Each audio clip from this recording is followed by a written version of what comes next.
భారత్ పాకిస్తాన్ యుద్ధ వాతావరణ నేపథ్యంలో దేశ ప్రజలు సురక్షితంగా ఉండాలని త్రివిధ దళాలకు దైవ బలం తోడుండాలని ఆకాంక్షిస్తూ AP deputy CM Pawan Kalyan ప్రత్యేక పూజలు చేయాలని నిర్ణయించారు. తమిళనాడులోని షష్ఠ షణ్ముఖ క్షేత్రాలు, ఏపీ తమిళనాడులోని 2 సుబ్రహ్మణ్య క్షేత్రాల్లో మంగళవారం ఈ పూజలు జరగనున్నాయి. తమిళనాడులోని పళనిలో పూజలకు కాకినాడ రూరల్ ఎమ్మెల్యే పంతం నానాజీ ఆధ్వర్యంలో జనసేన సైనికులు బయలుదేరి వెళ్లారు. ఉద్రిక్త వాతావరణంలో విధులు నిర్వర్తిస్తున్న సైనికులకు దేశ ప్రజలందరూ అండగా ఉంటారని ఎమ్మెల్యే పంతం నానాజీ చెప్పారు.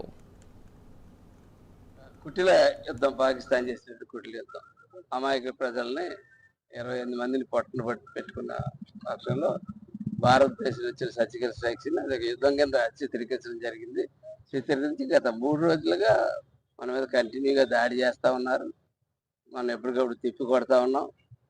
ప్రపంచ దేశాలన్నింటికి కూడా మన సహనం ఏంటన్నది చూపిస్తూ ఉన్నాం. ఈ పరిణామాల్లో ఇవాళ అన్ని రకాలుగా ఆర్థికంగానేంటి, వైమానిక దాడుల విషయంలో ఏంటి, ఒక నేవీ రకంగా, ఆర్మీ ఫోర్స్ రకంగా, ఏ రకంగా చూసినా మనతో భారతదేశంతో పోటీ పడలేదు పాకిస్తాన్.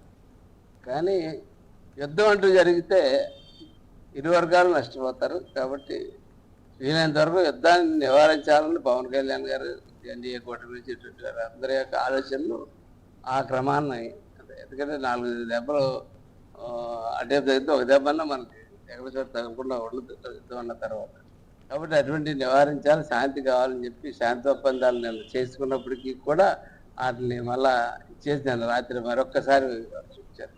ఈ తరుణంలో ఇన్ని బలాలు, మిత్ర దేశాల బలం ఉంది, మనం స్వయంగా చాలా బలమైన దేశం మనది.